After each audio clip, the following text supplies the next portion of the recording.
Friends, the time has come to sum up all our expressions, feelings, opinions about teacher education and the professional standards of teachers. Somebody rightly said, if teachers stop teaching, then only the students start learning. This was a very, very, what we call a radical statement made by a great thinker. But there is a in-depth meaning in it.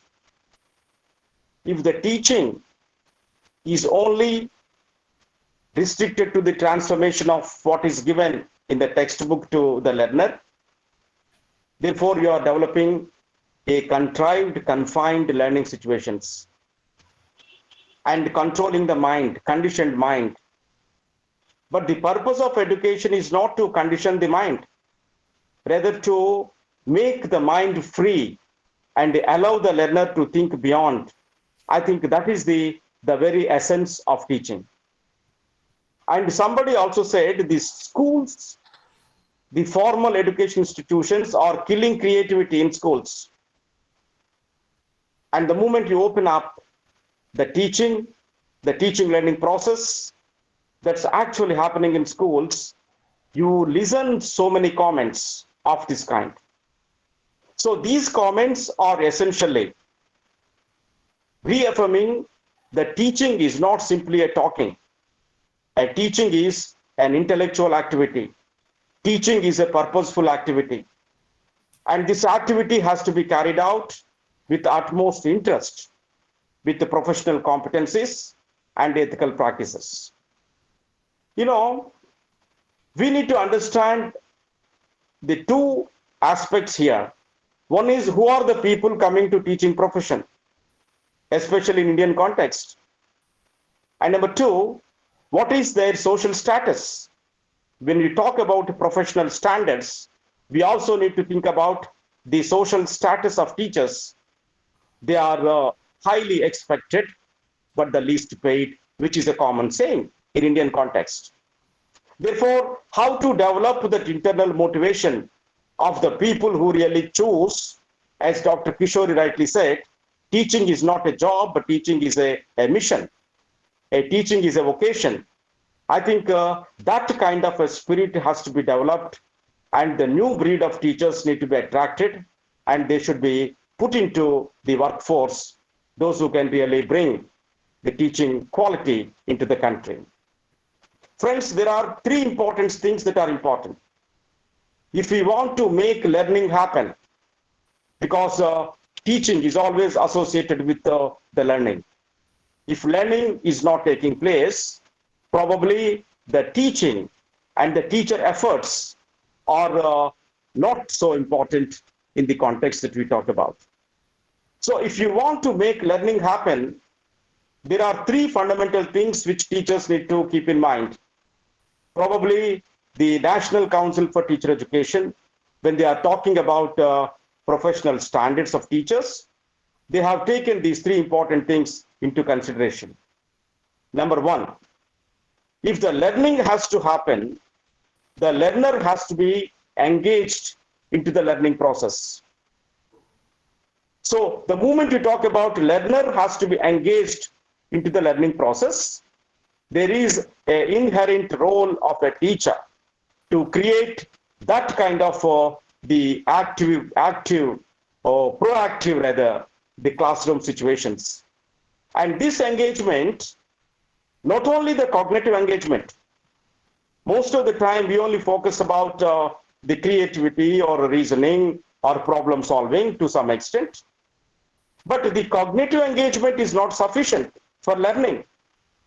The other two aspects are also important. One is the social engagement, and the second one is the emotional engagement. So if the learners are engaged socially, emotionally, cognitively, then only the learning takes place, and teacher has a role to play in this regard. And the second important thing for learning is learning has to be joyful. We have several reports which talks about, how to reduce the burden of learning. and how to make the joyful learning. If the learner is not happy in the learning process, learning will not take place. Similarly, if the teacher is not happy in the teaching learning process, the learning will not take place. Therefore, creating that environment in which the teachers enjoy teaching and the learners enjoy learning, and that enjoyment is not fun alone, but it is the elimination of fear. I think today the most of education institutions are dominated with this fear complexion.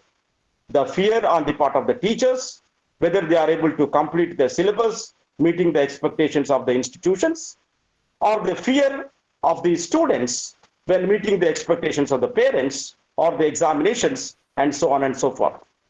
Therefore, if we want to improve the quality of education, we must see the teaching learning process that we are actually engaged in need to be joyful, fearless, and that fearless environment can create effective learning and effective teaching.